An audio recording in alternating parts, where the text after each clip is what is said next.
Yo. Big Sweet in the building.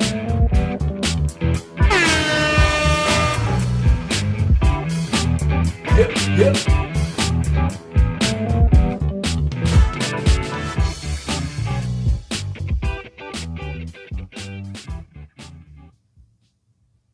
Yo, what it is. This sunny days, 305 degrees podcast. You know what it is. This your boy. We in the building. It's not only 305 degrees podcast. The area code is 305. And it's hot down here in Miami where it's always hot. And I got my co-producer, my co-host. Big Sweet in the building.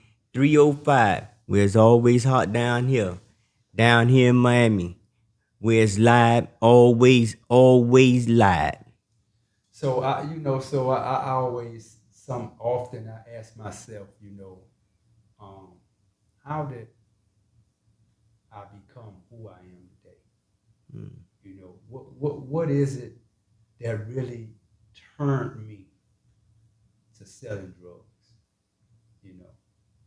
What is it? And so I want to ask you that same question. What was the point in your life, whether it was in your childhood or wherever it was? What was that point in life that defined who you is and say, man, I'm gonna sell drugs? Well, this growing up, you know what I'm saying, and being in the house closed in with that from the age of 5 years old all the way up to probably 12 and 13 years old. I seen it every day, hand in hand. You know what I'm saying? Get up in the morning, you know what I'm saying, we see it. You know what I'm saying? Get up in the afternoon, coming home from school, you see it. So I couldn't escape from that. So I think that would really, you know what I'm saying, got my eyes open on when I get old enough, boy, this what I'm gonna do. So well, what was your turning point? So I think I was always observing what was going on, and I think that when we was homeless, that was a real turning point for me because, when I thought about, what the old girl and them was doing, and I was able to understand it, how they was getting money. Yeah. You know what I mean? And so I couldn't understand how you could get money and then end up being homeless. So I was kind of watching them and trying to figure out what they was doing wrong. Mm. And so whenever I got the opportunity, that those things that I wouldn't do, and so when we was homeless, so I must have been, so we moved with grandma when I was 12. So when we was homeless, I must have been about maybe 10. 10, yeah. And so I had said to myself, I say, I'm going to sell drugs. And since I seen mommy and them using that white powder, like I had a thing against the white powder as far as using it. Yeah. So I wasn't, when I did use it, it was kind of some type of peer pressure type thing. Yeah, because you weren't big on that. Yeah. And so I had an issue with that. I had an issue with the white powder. And since I had seen mommy and them shooting drugs, I had issues with needles. Mm. And so if you asked to take my blood, that's kind of like the kryptonite. Yeah. You know what I mean? So it was those two things. It was the needle and it was the white powder. Mm-hmm. And so when we was homeless, I said, you know what? I don't ever want my children to go through what I went through. And I don't never want my woman to be put in the position that mommy was put in. And even though like I know kind of sometime I be talking about mommy like all she did was being a junkie, but she wasn't.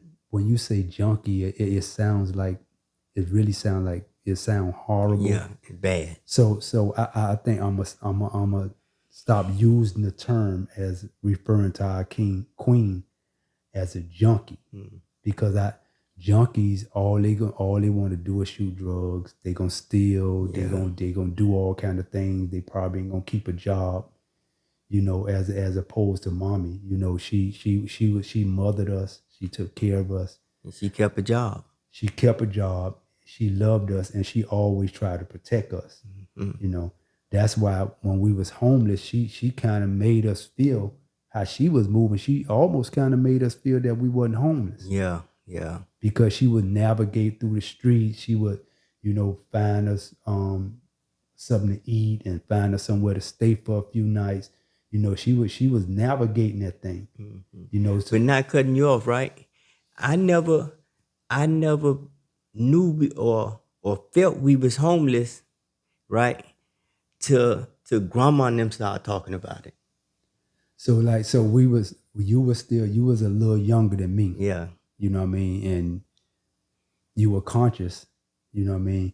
And our sisters, Tiff and Seal, they was even younger than you. Mm-hmm.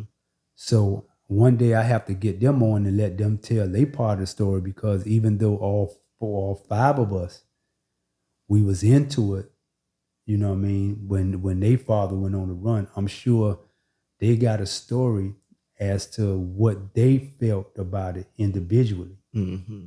Right. And so, like I said, when we was put out and our stuff sitting outside, you know, I made a promise to myself. I say, when I have children, they gonna have the best that I can give them. I'm gonna move them out of the community. They're not gonna never be homeless. And I'm gonna do everything that I could do so they don't be in the situation that we was in. Mm-hmm. And so it was that homeless situation when I was 10 years old that really turned me.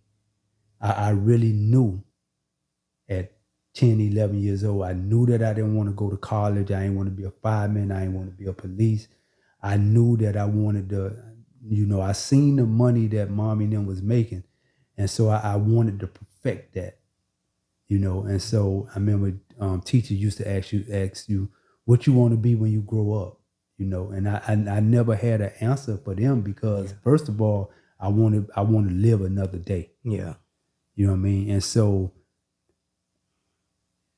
selling drugs, I think it didn't come by choice to me. Mm-hmm. You know, it was something that I was gonna do. It was something that I growed up in, and you know, and so I remember from 10, 11, 12, by the time we got 12 years old, or I'll say another thing that really, really messed me up that I probably haven't recovered from is that morning that we were sleeping in Tecose, then we come out, then the news people all in our face, you know, showing hungry. So, you know, we weren't hungry. And we didn't look thrown away. We didn't look dirty. We didn't look, but they was in our face. Yeah. You know, and so that there, you know, a person wouldn't know, or a child should never have their spirit broken when they 4, 5, 6, 7, 8, 9, 10, 11 years old. Mm-hmm.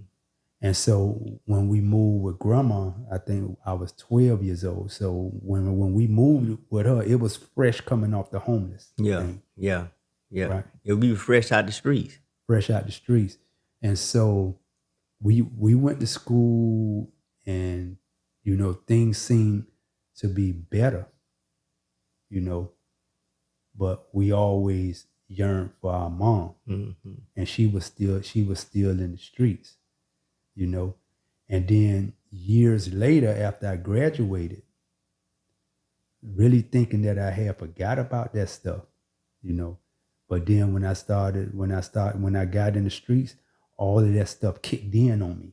Mm-hmm. So the guy that we were working for back then, really, I had more intelligence than him because I had grown up in something that he probably had just had started doing in a couple of years. Mm-hmm. You know what I mean? So, and when SWAT came in our house, I always had a feeling, you know, when something wasn't right. I knew when to close down. I always had that feeling. You know what I mean? And so, and that's what really turned me. Well, let me take you back.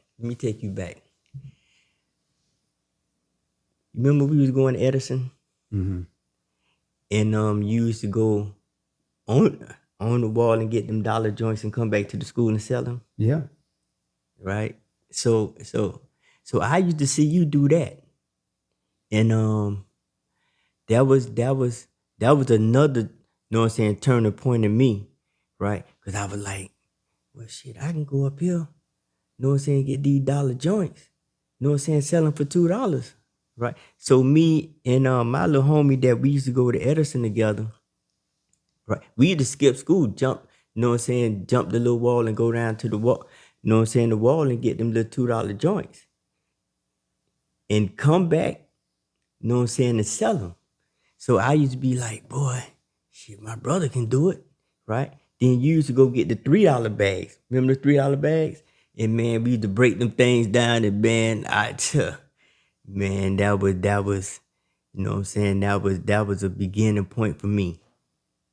You know, way back then, that was, man, and you know, like I always say, I always followed you and studied you, you know what I'm saying, and just paid attention to the things that you was doing, right? Even though my traits came from mommy and them. You know what I'm saying? So I knew how to hand a bag off, or I knew how to peek around the corner and do this and do that, right? But my foot in the ground came from you, from watching you. You know, so but bruh, that was, you know, them days right there really like shaped at us, and you know what I'm saying, brung us to that point. You know what I'm saying? That's why I guess we was able to like perfect that thing, because we already knew From 8, 9, 10, from 8, 11 9, years old. yeah. Yeah. You know what I'm saying? We already had to jump on them dudes out there. That's why it was hard for them dudes to figure us out. Man, how them dudes, man, what the hell is they doing, or how they, right? Because we already had that knowledge. You know, so bruh, that was, you know, man, that was a real teaching. Well, from our young years of growing up, right? I guess we was getting schooled. You know what I'm saying? Become, you know what I'm saying, that old poison selling.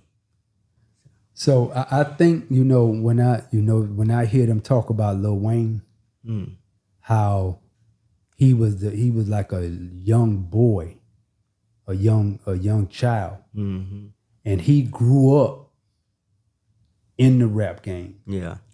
from a real young child, and so he put all his effort and his focus in it. You know what I mean? And so he was great when he was young. And so he was able to use what he learned, to use his talent and use his energy with the people that he was raised around to become one of the best people, on the best rappers, you know, that's on the planet, that's alive. And so when I think about the energy that we had, because if we was living in any other environment, we would have had that same energy that we had then, and we could have been anything. Yeah. You know, so I know that we are products of our environment, you know, and I always have to think to myself, because that's all I wanted to do. All I wanted to do was hustle. And then they say when you do something and you love it, you know, you don't have to worry about the money gonna come, right? So I had loved that thing so much till I ain't really knew. You know, people had to tell me about us in the street, because I was just grinding so hard, Yeah. because I loved it, the grind, and I loved it, the hustle, because from the time that I could remember that we was born, that I was able to understand.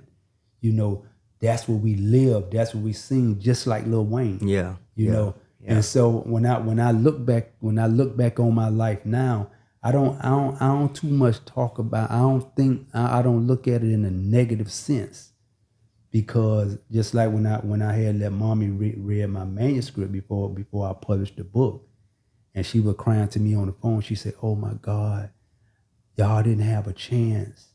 It's my fault. Y'all didn't have a chance to live your own life, because y'all lived y'all life through me." Mm-hmm. And she was crying, and I told her, I said, "Nah, Mom, the environment didn't only raise us, it raised you too. Yeah. But you was the best in it. That's Yeah. why I say I'm gonna stop attaching the word junkie to her name, because she was really the brain behind everything that was going on." That's right. That's right. You Yeah. know what I mean? That was a small woman, man. Yeah. Smart, strong. Yeah. You know, just I think with her, I think she used to think ahead, you know what I'm saying, to probably see ahead, right? That's why she always kept us with her. You know what I'm saying? For us to understand, for us to learn it, you know what I'm saying? Probably, you know what I'm saying, like you said, she probably ain't realized it, right? But she was teaching us. So she told me, she said one thing that we could say about her, that she never hid nothing from us. Yeah. So I don't, in her mind, I don't think that she was thinking that she was teaching us, but she was also protecting us, but she was also open, Yeah. you know, and we seen and we knew everything that she was doing. Yeah. And that's what made us able, you know, to withstand what we did, because man, and those streets is rough out there, man. Yes. You know what I mean? And it's just, it's not so much about how tough you is and how big a crew you got. It's that day when somebody see you in the club one day and say, "Man, who that is?" And then get to follow you in traffic and follow you for 2-3 months, and then follow you to your house and kill you and kill your family. It's just a matter of time. Yeah. So I don't really, now, as a great person that I am, everything that I've been through, you know, I always say now that it's a blessing, because if I'm blessed now, the man that I am today, then everything that led up to me being the man that I am now was also a blessing too, even Back then. even though I didn't see it back then. Yeah. Right. Yeah. Yeah, because we definitely, man, you know, I think people couldn't really read us because we wasn't big on the names and the Big Sweet and Sun Dog, and right. We wasn't big on that. Right. We ain't care about that. So we always kept everything, but we were doing like kind of like secretive. We over here, man, y'all doing y'all thing. We'll be in the club, but we'll be way over here.